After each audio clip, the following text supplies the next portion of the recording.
नमस्ते छात्रों, मैं अनुजा अनिल कांबळे, कक्षा 10वीं, हिंदी का पाठ 7वां, महिला आश्रम। आज हम इसके बारे में जानकारी प्राप्त करेंगे। इसके जो लेखक हैं वो है काका कालेलकर जी। उनका जन्म 1885 में सातारा जिले में महाराष्ट्र राज्य में हुआ। मृत्यु 1981 में नई दिल्ली में हुई।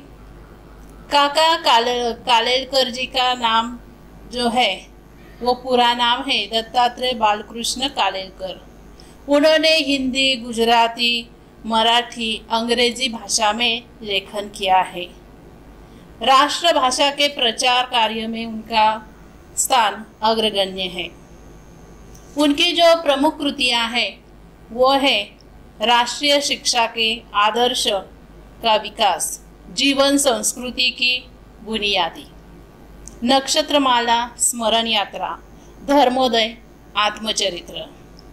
प्रस्तुत महिला आश्रम इस पाठ में जो विधा है वो पत्र विधा है और इस पत्र के माध्यम से लेखक कालेलकर जी ने महिला आश्रम की स्थापना किस प्रकार करनी चाहिए, उसकी व्यवस्था कैसी रखनी चाहिए, वातावरण वहाँ का कैसा होना चाहिए, वहाँ जो नियम है वो किस प्रकार होने चाहिए, इसके बारे में यहाँ बताया है। इन्होंने अपनी बहन जो है उसे पत्र लिखा है। बहन का नाम जो है सरोज। तो हम शुरुआत करते हैं।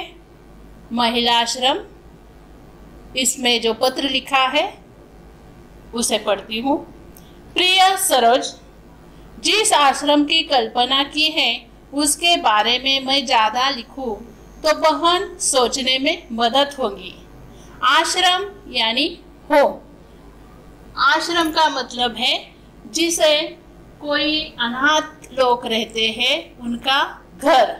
अभी अनाथ आश्रम जिसे कौन नहीं है, जिन लोगों की जिम्मेदारी कोई नहीं ले सकता, उन लोगों की जिम्मेदारी ये आश्रम लेता है, इसलिए उसे आश्रम कहा है।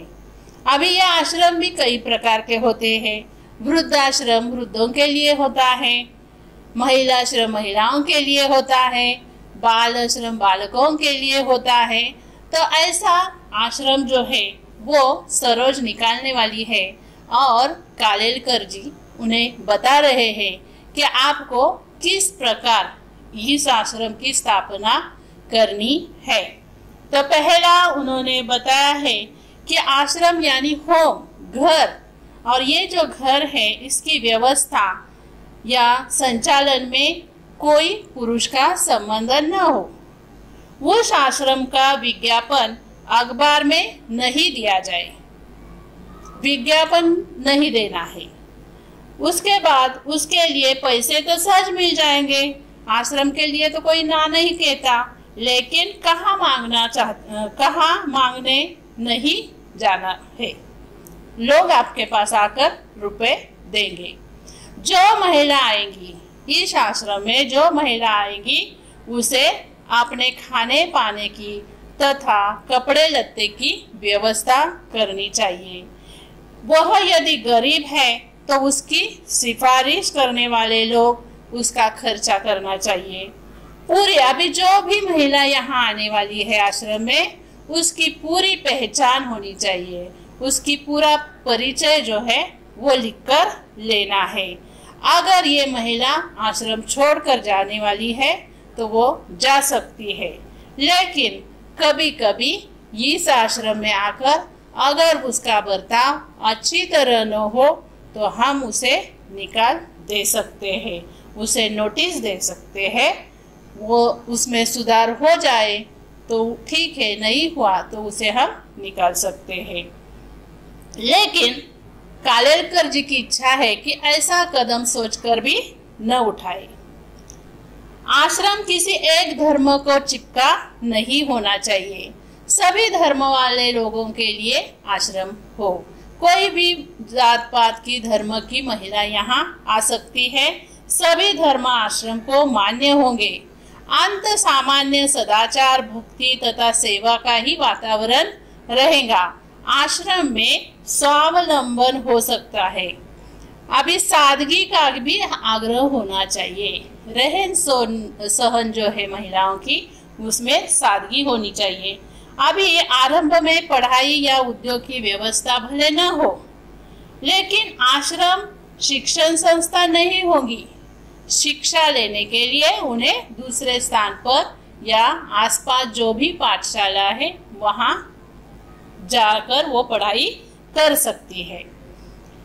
लेकिन इस आश्रम में कलह का मतलब है झगड़ा, इस आश्रम में कोई भी झगड़ा न हो। और दूसरी बात बताई है कि यहाँ कुढ़न भी नहीं होना चाहिए। कुढ़न का मतलब है तनाव। जो भी महिला यहाँ आएंगी वो तनाव पूर्ण होनी चाहिए, कलह मुक्त होनी चाहिए। और यहाँ का जो वातावरण है वो मानवता पूर्वक होना चाहिए। आश्रय स्थान ये बनना चाहिए आश्रम। और यहाँ जो महिला आएंगी, जहाँ परेशान महिला बेखटके अपना खर्च से रह सके, बिना संकोच। बेखटके का मतलब है बिना संकोच। यहाँ पर आने वाली जो भी महिला है वो बेखटके से, बिना संकोच से यहाँ रहनी चाहिए या रहना उसे पसंद होना चाहिए। ऐसा आसान आदर्श रखा हो और व्यवस्था पर समिति की झंझट न हो।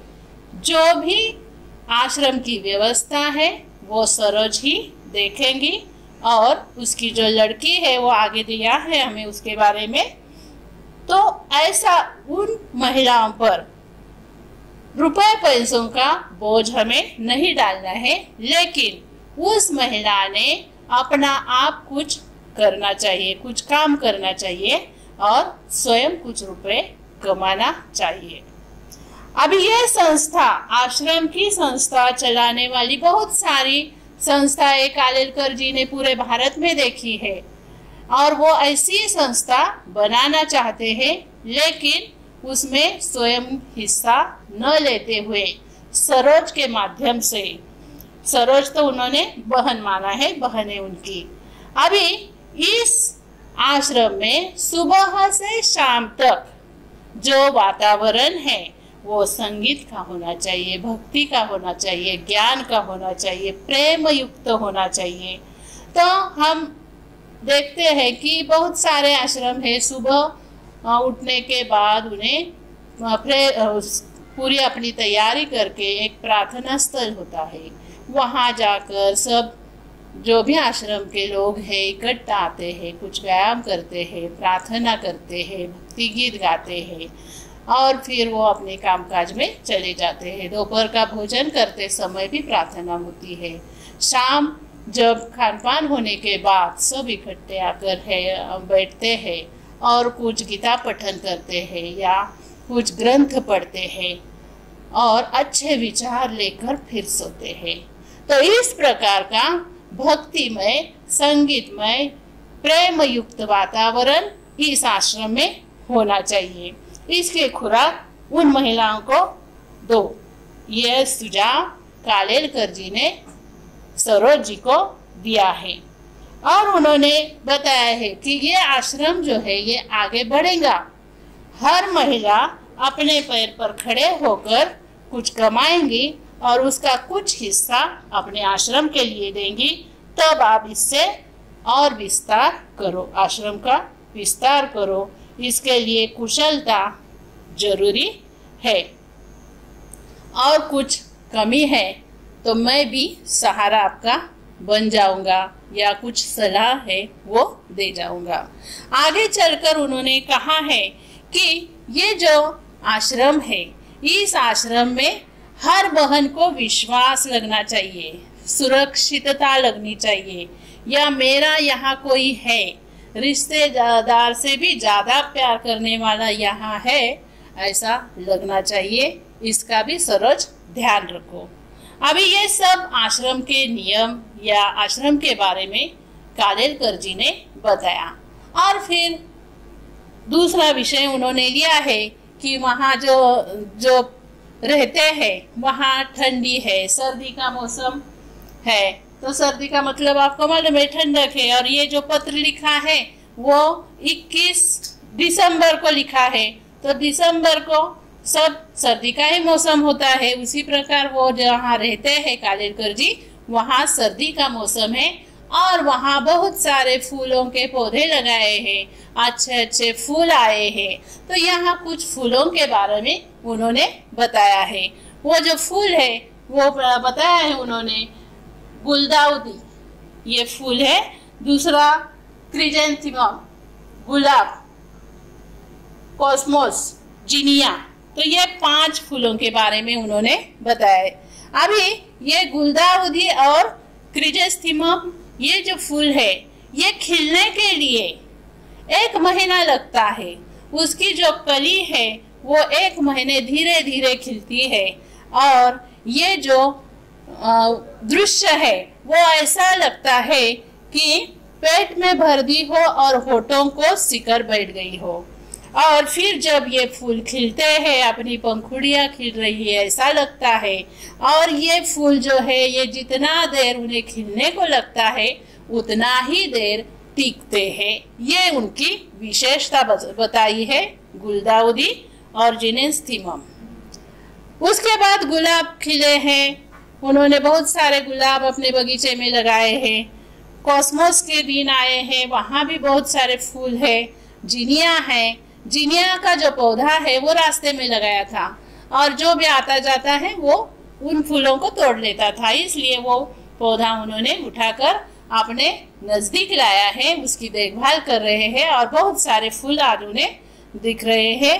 और उनकी जो आंखों की उत्कंठा जो है वो बड़ी है। तो उत्कंठा का मतलब है जिज्ञासा। तो इस प्रकार उन्होंने अपने घर में जो बगीचा किया है उसके बारे में सरोज जी को बताया है। फिर दूसरा पत्र लिखा है, प्रिय सरोज, तुम्हारा 16 से 18 तक लिखा हुआ पत्र आज अभी मिला। इस महीने में मैंने इन तारीखों को पत्र लिखे हैं, 1, 9, 15 3 पत्र लिखे हैं और आज जो लिख रहे हैं वो 4था पत्र लिख रहे हैं। तो अब तुमको हर सप्ताह मैं पत्र लिखूंगा। ऐसा क्यों कहा है? तो सरोज जी जो है उनकी तबीयत कमजोर हो गई है, बीमार पड़ गए हैं और इसलिए कालेलकर जी कहते हैं कि मैं हर सप्ताह आपको पत्र लिखूंगा और आपकी पूछताछ करूंगा। अभी सरोज जी की जो लड़की है उसका नाम है रेहाना। और रेहाना जो है, अगर आप पत्र नहीं लिख सकती तो आपकी जो लड़की है रेहाना उससे लिखवा दे और पत्र का उत्तर मुझे जरूर दे। ये विनंती काका कालेलकर जी ने सरोज जी को की है। अभी पूज्य बापूजी चाहते हैं हिंदू मुस्लिम एकता के लिए मुझे अपनी सारी शक्ति उर्दू पढ़ने के लिए खर्च कर। ऐसा बापूजी ने कहा है कि हिंदू मुस्लिम सब एक है और उनकी भाषा भी हमें सीखनी चाहिए, उनकी लिपि भी हमें सीखनी चाहिए। इसलिए कालेलकर जी आप उर्दू सीखो। कालेलकर जी सीखे थोड़ी बहुत, लेकिन उन्होंने सरोज जी को सुझाव दिया कि तू ये भाषा या उर्दू भाषा सीख।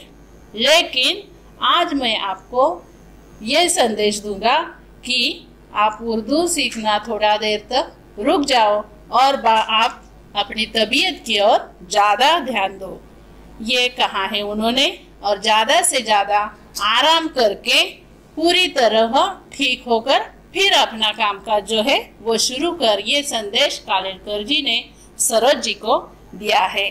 तो इस प्रकार उन्होंने जो रेहाना है उसके लिए कंपास बॉक्स भी लाया है और वो नक्शा बनाने वाली है, ये भी बात यहाँ पर लिखी है।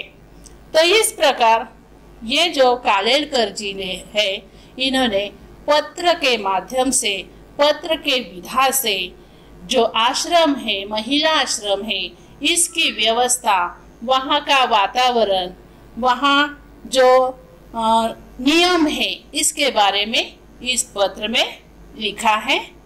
धन्यवाद।